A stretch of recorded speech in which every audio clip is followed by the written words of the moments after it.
CNG.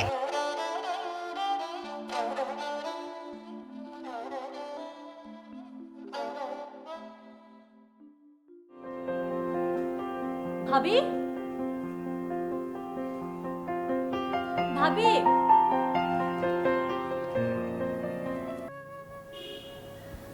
কি ব্যাপার? এই দরজাও খোলা, মেইন গেটও খোলা। এই ওঠ, এখানে ঘুমিয়েছিস কেন? তুমি এত সকালে? মেইন গেট খোলা, এই গেট খোলা, ব্যাপার কি? গেট খোলা মানে? চাবি চাবি কই? চাবি কই? ভাইয়া, ভাইয়া, ভাইয়া রায়নাপুকে খুঁজে পাওয়া যাচ্ছে না। হ্যাঁ খুঁজে পাওয়া যাবে না কেন? হয় টয়লেটে আছে বা অন্য কোথাও আছে, খুঁজে দেখ ভালো। ভাইয়া, আমি ঘরে সব জায়গায়, ছাদে ইভেন খুঁজে দেখেছি, কোথাও নেই। স্ট্রেঞ্জ ব্যাপার, খুঁজে পাওয়া যাবে না মানে এটা। ভাইয়া সকালবেলা কাকে যেন দেখলাম মেন গেট দিয়ে বের হয়ে যাচ্ছে, কিন্তু রায়না কিনা। মাই গড, তারপর মা, মা। এই মাকে ডাকছিস কেন? কি বলো ভাইয়া, মাকে জানানো লাগবে না? কি রে, কি হয়েছে? মা, রায়নাপুকে খুঁজে পাওয়া যাচ্ছে না। কি?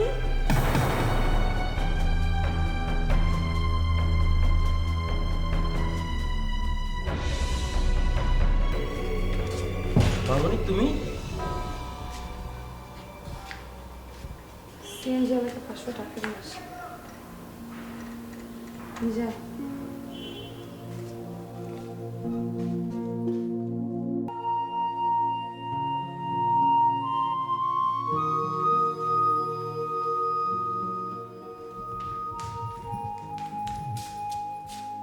আপামনি, আপনি সকালে কি হয়েছে? কিছু হয়নি। আমি কোথায়? ঘুমাইতেছে। কিন্তু কিন্তু আপনি চলে আসছেন কেন? চিৎকার করছো কেন? যাও তো এখান থেকে, যাও প্লিজ।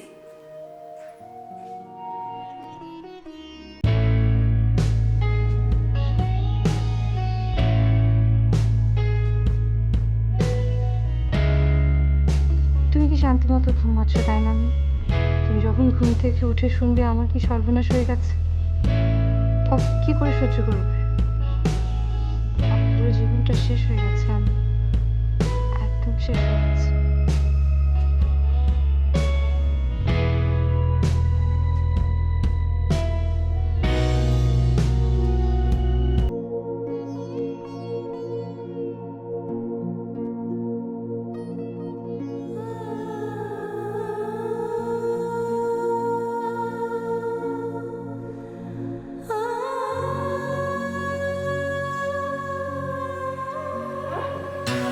কিরে, তুই এখানে কেন? কখন এসেছিস? আর আদনান কোথায়? আদনান কোথায়? কেউ আসেনি, আমি একাই এসেছি। তোকে তোকে এরকম দেখাচ্ছে কেন রে? হ্যাঁ বল। তুমি কিছু শোনোনি? আমার সর্বনাশ হয়ে গেছে। হঠাৎ করে কি সর্বনাশ হয়ে গেছে? বল না, এটাই না, বল কি হয়েছে? সরি, সকাল সকাল তোমাকে একটা দুঃসংবাদ দিতে হচ্ছে। কি হয়েছে বলবি তো? ওই বাড়িতে কিছু হয়েছে? আদনান কিছু বলেছে? আদনান কিছু বলেনি। আদনানের খালাতো বোন তিশা গতকাল রাতে সুইসাইড করতে চেয়েছে। সুইসাইড? কেন? কেন আবার? আদনানের জন্য। আদনান আমাকে বিয়ে করে ফেলেছে, সেই জন্য। এই কথা সে আগে কেন বলেনি? এখন ও নিজেও মরলো, তোকেও মারলো। ও তো মরেনি। আদনান ওকে গিয়ে ঠিকই বাঁচিয়েছে। আমাকে আমাকে কেউ ফোন কেন করলো না? কেন জানালো না আমাকে? আদনান তো গতকাল সারা রাত হসপিটালে ছিল, তোমাকে জানায়নি হয়তো। ভেবেছে সব ঠিক হয়ে যাবে। ঠিক হয়ে যাবে? হ্যাঁ? আমার মেয়ের বিয়ের পরের দিন এক কাপড়ে এই বাড়িতে চলে এসেছে আর বলছে সব ঠিক হয়ে যাবে। আচ্ছা, আমি দেখে নেব আমি। রিল্যাক্স, আমি